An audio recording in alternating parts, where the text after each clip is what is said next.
Out to Snoop, and I'm going to tell you exactly what the brother said to me. He wasn't there for Trump. He was there for David Sachs, who's going to be running crypto and AI. He's going to be that crypto and AI czar for the present administration. That's who David Sachs is. David Sachs is somebody that Snoop has had a relationship with for decades. David Sachs is that cat when nobody else put their hand out offering dollars to Snoop's football league and beyond. That brother does it. That brother's ready to do it now. So we got to take all of that into consideration. Nelly threw out the money as well. He ain't trying to be political. He's an artist. And he was paid to perform, and that's exactly what he did. Don't get me started with what Soulja Boy said. He said the same exact thing. Now, he said it in a very abrasive and excessive fashion. And I thought that was unnecessary, but if that's his lingo, that's his lingo. The point is the point. He sat up there and pulled out a bag of money and said, did anybody offer me to perform? That's what they did. So we see all of that going on. And we understand what that is. But back to Snoop Dogg, because that's who I know. Back to Nelly, because that's who I know. Nelly is not a political person. Nelly doesn't get involved in the campaigns. Nelly does perform for people who will pay the right fee, etc., as an artist. Understand this type of man, you must understand that historically there were two types of slaves. The house Negro and the field Negro. Also dishonor to the black community. Yeah. I mean, if you look at Donald Trump, the man who would refuse to rent to black people in the 1970s, who tried to lead a lynch mob against 5 black and brown kids in the 1980s for the Central Park case, who refused to allow black casino workers to have a prominent place in his casinos in Atlantic City in the 1990s, who spent 5.5 years lying about Barack Obama's birth certificate in the 2000s, who came into office and then attacked black people like Colin Kaepernick, who attacked Ruby Freeman and her daughter Shay Moss for simply doing their jobs as Fulton County election workers. You dishonor those people when you go and perform for this man who has done nothing but dishonor black people. And just last year, he was calling Haitian immigrants, accusing them of eating cats and dogs. This is not somebody that black people should be associated with and pretending to normalize. We should be challenging him. And it dishonors the legacy of Dr. Martin Luther King Jr., whose birthday we honor on Monday, to celebrate this man. Ask me a question. Did you? I have a secret document that I think you need to say. God, we're asking you not only that. Let freedom ring from Stone Mountain, Georgia. Let freedom ring from Lookout Mountain of Tennessee. Let freedom ring from every hill and every molehill in Mississippi, from every state, every city, every village, and every hamlet. And when we let freedom ring, we will be able to speed up that day where all of your children, black men and white men, Protestant and Catholic, Jew and Gentile, will be able to sing in the meaning of that old Negro spiritual. Free at last, free at last. Thank you, God Almighty. We are free at last. If you believe where the Spirit of the Lord is, there is liberty. Come on, put your hands together and give your great God great glory. Understand this type of man, you must understand that historically there were two types of slaves. The house Negro and the field Negro. Reportedly went to visit President Donald Trump at Mar-a-Lago prior to the inauguration. What can you tell us about that? And is it really about what people are saying it's about? You're hoping that in the event something goes down and you find yourself being convicted of these allegations, that he's going to pardon you. And think about that for a moment. This is the President of the United States. I'm the mayor of the largest city in America that lost $6.5 billion due to the previous administration's inability to finance the migrant crisis. Why are people asking, is the mayor of the largest city in America going down to meet with the president to talk about how do we recoup some of those losses and how do we ensure that we move our city forward? It would be irresponsible for me not to go down and speak with the president. And hats off to him. He met with me days before his inauguration. You know, that says a lot about his love for the city, and that says a lot of how much respect he had for this administration on what we are doing. I had to go down to Washington, D.C., to Florida and speak with the president. Understand this type of man, you must understand that historically there were two types of slaves, the house Negro and the field Negro. And then he journeyed to Pennsylvania, where he spent like a month and a half campaigning for me in Pennsylvania. And he's a popular guy, and he was very effective. And he knows those computers better than anybody, all those computers, those vote counting computers.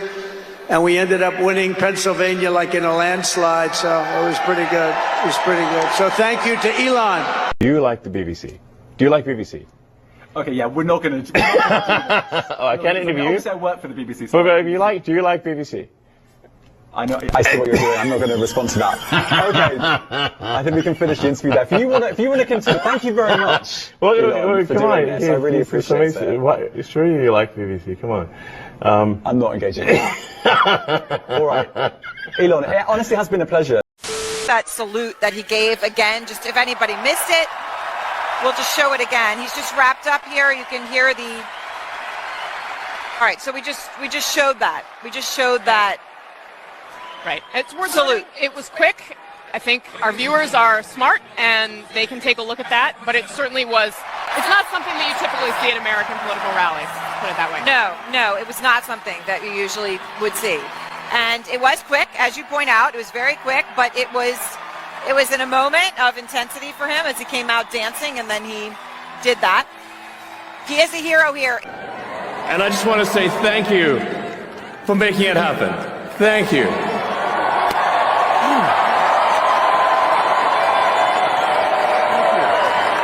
My heart goes out to you. It is thanks to you that the future of civilization is assured. To understand this type of man, you must understand that historically there were two types of slaves, the house Negro and the field Negro. Biden ran and said he would never do preemptive pardons. It was an issue that came up when you were leaving your first time. He thought, he heard that I was going to do it. I didn't want to do it. I was given the option. They said, sir, would you like to pardon everybody, including yourself? I said, I'm not going to pardon anybody. We didn't do anything wrong. And we had people that suffered. They're incredible patriots. We had people that suffered. You had Bannon put in jail. You had Peter Navarro put in jail. You had people that suffered. And far worse than that, they've lost their fortunes. They've lost their nest egg, paying it to lawyers. And those people... And people said, and they wouldn't have even taken, most of those people, they wouldn't have even taken a pardon. This guy went around giving everybody pardons. And you know, the funny thing, maybe the sad thing, is he didn't give himself a pardon. And if you look at it, it all had to do with him. Could you imagine Biden doing this? I don't think so. I don't think so.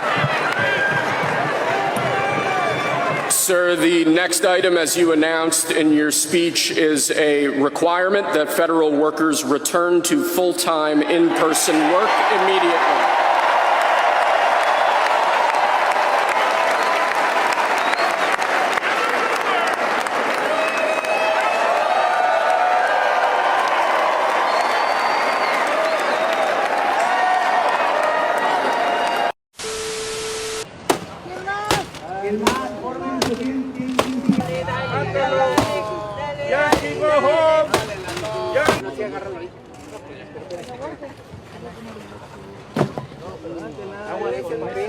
Que caiga Donald Trump, va a caer, va a caer, va a caer.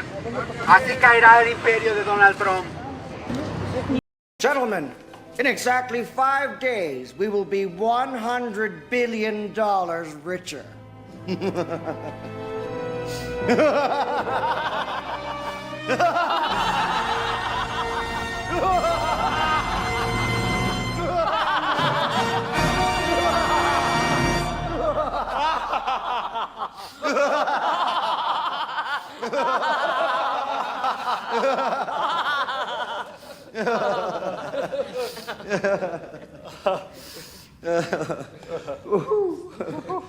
Understand this type of man, you must understand that historically there were two types of slaves, the house Negro and the field Negro.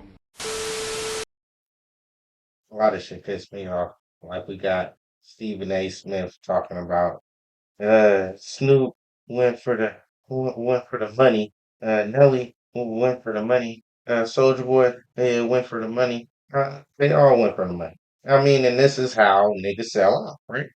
This is how it usually happens. Not saying that they sold out because they went to Trump rally and did this and did that or whatever the case might be. I'm just saying that niggas usually sell out when the money is on the table, right? This is what happens to most of the black leaders that was for black causes, right? And then next thing you know, they were paid off, and the rest of the black America still is in shambles. You know what I'm saying? Always on the bottom of the rung when it comes to anything. If it's uh, you know wages or shit, and just the housing community and stuff, receiving homelessness and stuff like that, or receiving aid from the damn state or anything like that. We're supposedly at the top, if not the top second, right there. You know what I'm saying? So when we're talking about this aid that needs to be reestablished in the black community, you know what I'm saying? Because after somebody does like I understand that niggas ain't never gonna get, you know what I'm saying? But I'm saying that the dudes that's actually right there in front of the president's face and they still don't bring up these topics or issues that's affecting Black America, you know what I'm saying? If it's redlining or anything like that, causing us not to get housing or credit lines or anything like that, this is still real in America, you know what I'm saying? I mean, we could act like we could people won lawsuits over this shit. There was just Navy Federal. You can just look that one up. You know what I'm saying? But back to Donald Trump. You know what I'm saying?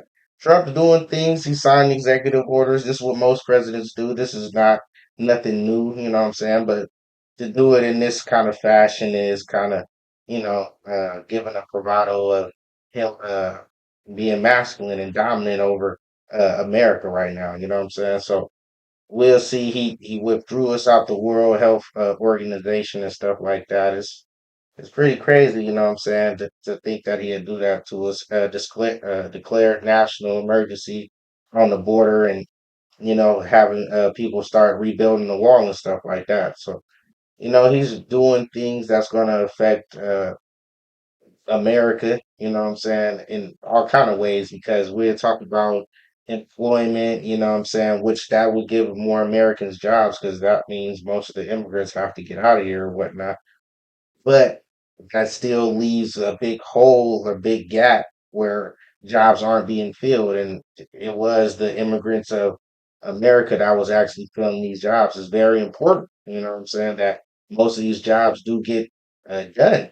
It doesn't matter if it's under the table work or whatever. I mean, it does because we've got tax purposes and people have to pay their dues. But at the end of the day, I'm just saying that these jobs do need to be fulfilled.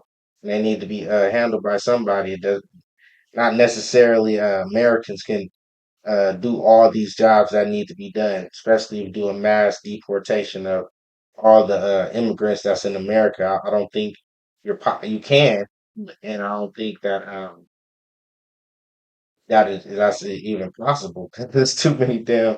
I had homies that got caught, threw out of here, and then out back the next week. Nigga, and homies like shit. I ain't even supposed to be here, nigga. You know what I'm saying? So, nigga, whatever the fuck the case might be, you know what I'm saying? It's just like that. Like, you can get in America. Like, ain't nobody, you can build that wall. Niggas is getting into America. If niggas want to get in America, they get in America. Anyways, he's done all these things, helping out America already. We'll see how this actually affects America going forward. If we're getting less taxes, I didn't heard him supposedly uh, uh, expunging or getting rid of federal tax and all this type of stuff. This is all he say, she say nonsense shit because he hasn't signed no executive order saying any of these things. And a lot of this stuff has to go through the chain of command, which is not him, it'd be the Senate and everything else. Maybe even the Supreme Court might have a final ruling on it. But his ass can't do certain things. You know what I'm saying? And we do wish the best for Donald Trump and his campaign. Hopefully it goes as planned. I don't think that is gonna help me none. You know what I'm saying? I don't think he thinking about little nigga me. You feel me? Way down here. He ain't think about me. He got bigger fish to fry. He trying to make sure he get good with China or something, so he can build big ass fucking skyscraper hotels, nigga, 175 feet. Nigga, he ain't worried about the little niggas in the hood. He ain't worried about the motherfuckers working and you know what I'm saying? He did the campaign where they had the hard hats on and all the workers and shit. I doubt he's worried about that. He has been abolishing unions for a long time. This nigga don't want to see. He got hotels. You think he want motherfucking protests and getting unionized and all that shit in his hotel? He gotta fucking pay these people now. He already avoiding taxes. This is how he's avoiding taxes. Having these fucking big ass buildings with a lot of workers in it. But it is what it is, man. Science acceptance, and we ain't having it. Like, comment, subscribe.